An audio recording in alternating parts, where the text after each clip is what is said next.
राधे राधे। आइए सुनते हैं अफसान माता की कहानी, सात रानियों की कहानी। एक राजा थे, उनकी सात रानियां थी। सात रानियों के होने के बावजूद राजा के कोई संतान नहीं थी। इसी कारण राजा और सातों रानियां बहुत दुखी और परेशान रहते थे। राजा और उनकी रानियां बहुत पूजा पाठ करते थे।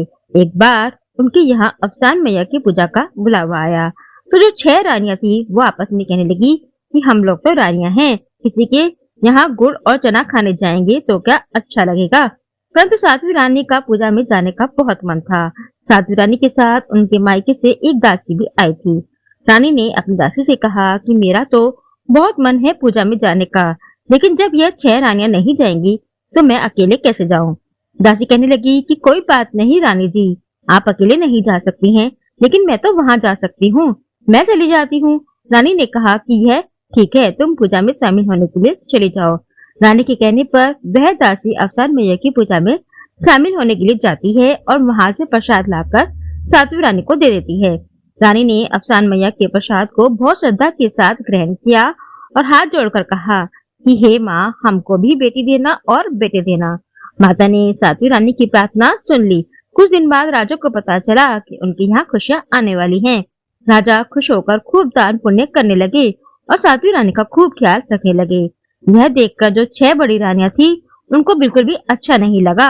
वो सब आपस में कहने लगी कि अभी तो राजकुमार आए भी नहीं हैं और राजा साहब छोटी रानी का इतना ध्यान रख रहे हैं, और जब राजकुमार आ जाएंगे तो हमारी तो कोई इज्जत ही नहीं रह जाएगी। सारी रानियां कहने लगी कि हाँ, हमें कुछ ऐसा करना चाहिए जिससे कि राजा का ध्यान हम सब पर भी जाए। एक दिन जब राजा छोटी रानी का हालचाल पूछने के लिए जा रहे थे, तो रानियों ने कहा कि राजा साहब, आप क्यों परेशान होते हैं, हम सब छोटी रानी का ख्याल रख लेंगे, आप अपने राज्य को संभालिए। राजकुमार आएगा तो वह हमें भी तो माँ कहेगा, छोटी रानी के साथ साथ हम सब भी तो माँ बनेंगी, इसीलिए हम सब मिलकर छोटी रानी का पूरा ध्यान रखेंगे। सारी रानियों के इस प्रकार से कहने पर राजा ने कहा कि ठीक है। जब राजकुमार के पैदा होने का समय आया तो राजा ने कहा कि क्या तैयारी की जाए। तो रानियों ने कहा कि राजा साहब, आप परेशान ना हो, हम सब संभाल लेंगे, दासिया और हम सब मिलकर सब काम संभाल लेंगे। राजा ने कहा ठीक है, और निश्चिंत होकर अपने राज्य के कार्य में लग गए। कुछ समय बाद जब राजकुमार का जन्म हुआ तो रानी ने जैसा प्रसाद खाते समय कहा था कि हमें बेटी देना और बेटे देना, तो अफसान मैया ने उनकी पूरी बात सुन ली थी। छोटी रानी ने 5 बेटे और एक बेटी को जन्म दिया।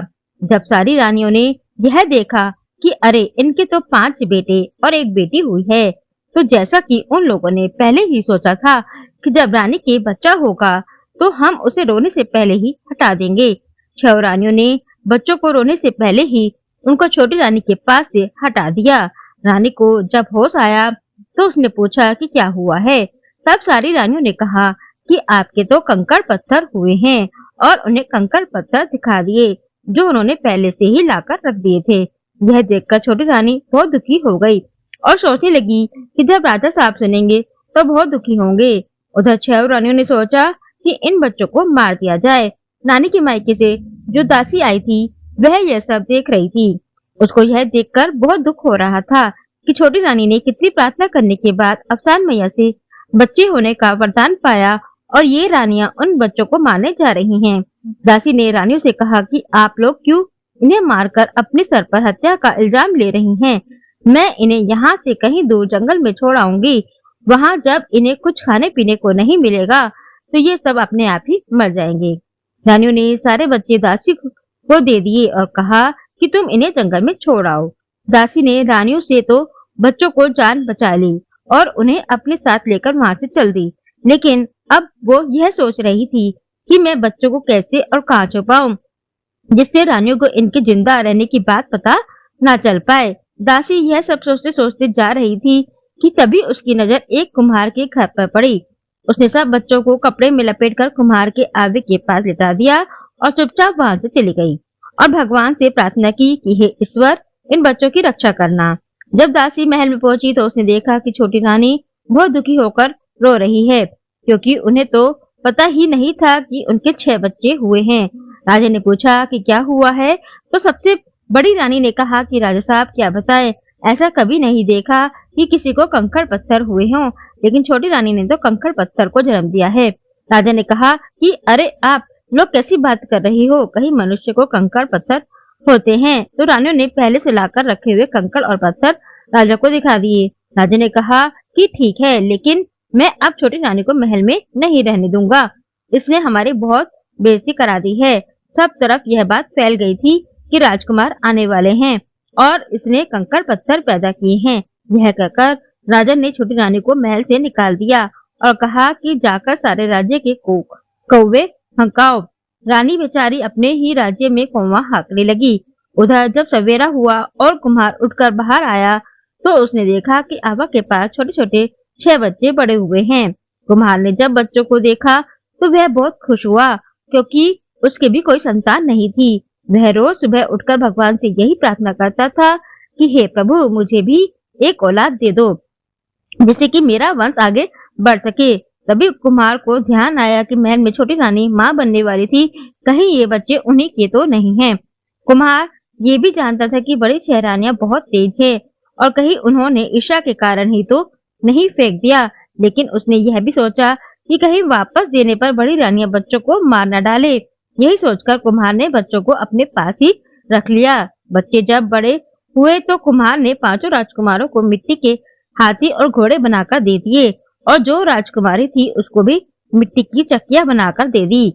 बच्चे जब घोड़ा चलाते तो आवाज करते थे कि चल रहे मेरे घोड़े, हिन हिन हिन, और हाथी की भी ऐसी ही आवाज निकालते रहते थे।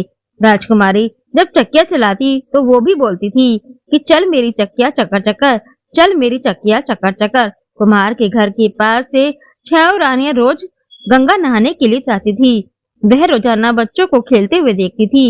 एक दिन बड़ी रानी ने सब रानियों से कहा कि कहीं ये बच्चे छोटी रानी के तो नहीं हैं, क्योंकि उनके भी तो 5 लड़के और 1 लड़की हुई थी। यह सोचकर वह सब डर गई और कि कहीं राजा साहब को अपने बच्चों के बारे में पता न चल जाए। एक दिन 6 रानियों ने राजा के पास जाकर कहने लगी कि राजा साहब, ये जो अपने राज्य में कुम्हार है, उसके बच्चे हम लोगों को बिल्कुल भी इज्जत नहीं करते हैं। कुम्हार ने उन्हें बहुत बदतमीजी सिखाई है। हम जब भी उधर से गुजरते हैं तो अपनी मिट्टी के हाथी और घोड़े को कहते हैं कि चल रहे मेरे घोड़े, हिन हिन हिन, और लड़की अपनी चक्किया से कहती है कि चल रही मेरी चक्किया चकर चकर। रानियों ने राजा से कहा कि क्या उसकी चक्किया हमारे रथ के पहियों से तेज चलती है और उनके हाथी और घोड़े क्या हमारे घोड़ों से तेज दौड़ते हैं। राजा ने कहा कि जाने दो, वो तो बच्चे हैं। लेकिन रानियों ने कहा कि राजा को उल्टा सीधा समझाकर उन बच्चों को मरवा दिया।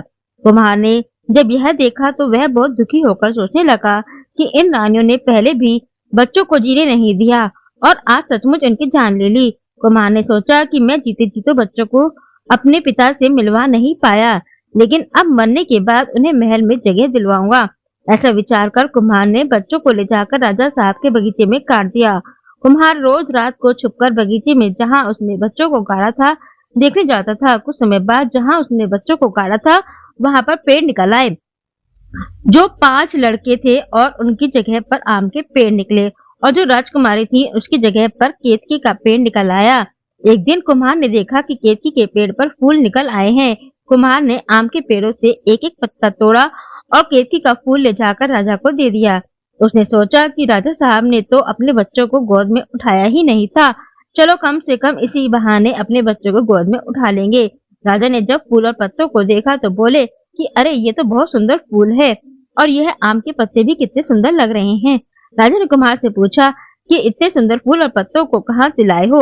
तो कुम्हार ने कहा कि अरे राजा साहब, ये तो आपने ही बगीचे के हैं, मैं इधर से आ रहा था तो आपके लिए ले आया। राजा ने कहा कि मेरे बाग के हैं। राजा ने माली से पूछा कि माली ने कहा कि अरे राजा साहब, ये तो अपने आप उग गए थे। राजा ने कहा कि ये बहुत सुंदर है, इन्हें मैं अपनी रानियों को दूंगा। राजा ने फूल और पत्ते ले जाकर अपनी 6 रानियों को दिए। रानियां फूल और पत्ते देखकर बहुत खुश हो गई और उन्होंने राजा से पूछा कि इतने सुंदर फूल और पत्ते आप कहाँ से लाए हैं? राजा ने कहा कि ये सब अपने बाग के हैं। रानियों ने सोचा कि चलो हम लोग इनको तोड़ने चले। जब 6 रानियां बाग में फूल और पत्ते तोड़ने के लिए पहुंची तो फूल उनसे टूटा ही नहीं। फूल के पेड़ से आवाज आई, पांचा भैया, रानी फूल तोड़ती हैं, दे दे क्या? तो आम के पेड़ से आवाज आती, नहीं नहीं बहना, आकाश छू जाओ।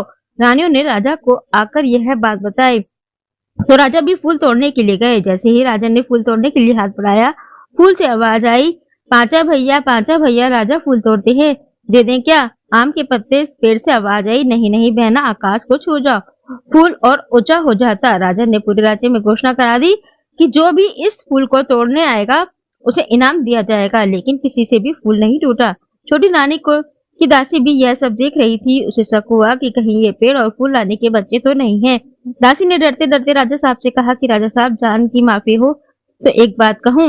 राजा ने कहा कि कहो। तो दासी ने कहा कि छोटी रानी भी इसी राज्य की है, आपने उनसे फूल तोड़ने को नहीं कहा। राजा ने कहा कि जब किसी से फूल नहीं टूटा तो ये कौवा हाँकने ये क्या करेगी। दासी ने कहा कि अरे राजा साहब, कह दीजिए, आखिर आपका ही तो अन्न जल खाती है। राजा ने कहा कि ठीक है, तुम जाकर कह दो। छोटी रानी को बुलाया गया तो वह बहुत डरी डरी सी आई और उन्होंने डरते डरते अपने आंचल पेड़ के नीचे कर दिया।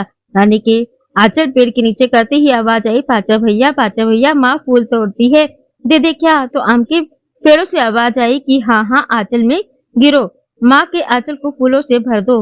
इतना सुनते ही केतकी का पेड़ फूलों से भर गया और सारे के सारे फूल छोटी रानी के आंचल में आकर गिर गए। सारी प्रजा रानी की जय जयकार करने लगी। राजा ने यह देखा तो उन्हें बहुत बुरा लगा कि मैंने फूल तोड़ने के लिए कहा, हाथ बढ़ाया तो फूल नहीं टूटा और कौवा हकड़ी से कैसे टूट गया। 6 रानियों ने जब यह देखा तो उन्हें थोड़ा सा शक हुआ कि कहीं ये पेड़ रानी के बच्चे तो नहीं, क्योंकि वो फूल कुम्हार के तोड़ने से भी टूट गया था। और रानी के ने राजा से कहा कि राजा साहब, कौवा हाँकने वाली के तोड़ने से फूल टूट गया और आपके तोड़ने से नहीं टूटा, आप इस पेड़ को कटवा दीजिए। राजा ने रानी की बात सुनकर कहा कि हम इन पेड़ों को कटवा देंगे। दासी यह देखकर परेशान हो गई कि अब यह रानियां ये पेड़ भी कटवा देंगी। वह दासी राजा साहब के पास जाकर बोली कि अरे राजा जी, अकेले छोटी रानी के तोड़ने से ही तो फूल नहीं टूटा है, कुम्हार से भी तो टूटा है। आप कुम्हार को बुलाकर पूछिए कि उसने फूल कैसे तोड़ा था।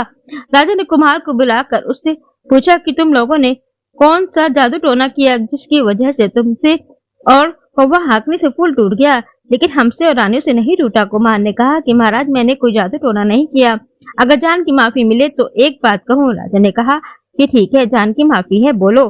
तो कुम्हार ने कहा कि राजा साहब, यहाँ पर आपके बच्चे गड़े हैं। राजा ने कहा कि मेरे बच्चे? तो कुम्हार ने कहा कि हाँ राजा साहब, आपके बच्चे। आपने जिन 5 लड़कों और 1 लड़की को मरवा दिया था वे आपके ही बच्चे थे। आपकी छोटी रानी ने 6 बच्चों को जन्म दिया था, जिनमें 5 लड़के और 1 लड़की थी।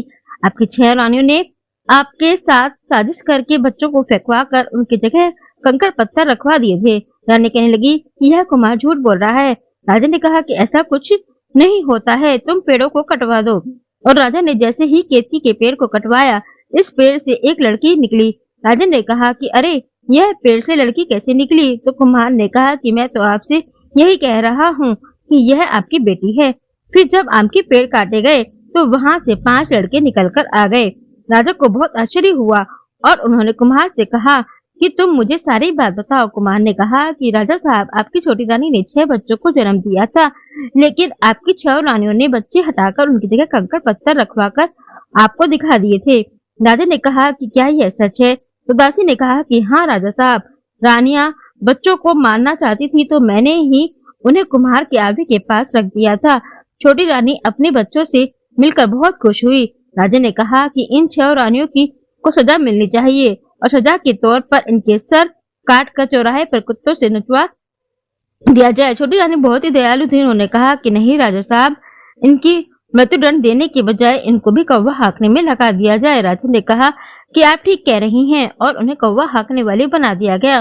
प्रजा राजा की जय जयकार करती हुई जाने लगी तो बच्चे भी कुम्हार के साथ जाने लगे। ये तैयार हो गए। राजा ने कहा कि बच्चों, तुम लोग कहाँ जा रहे हो? इतने समय के बाद तो तुम लोग मुझे मिले हो, अब महल में चलो। बच्चों ने कहा कि हमारे माता पिता तो कुम्हार और उनकी पत्नी ही हैं, हम तो आप लोगों को जानते भी नहीं हैं, हम तो अपने माता पिता के साथ ही जाएंगे।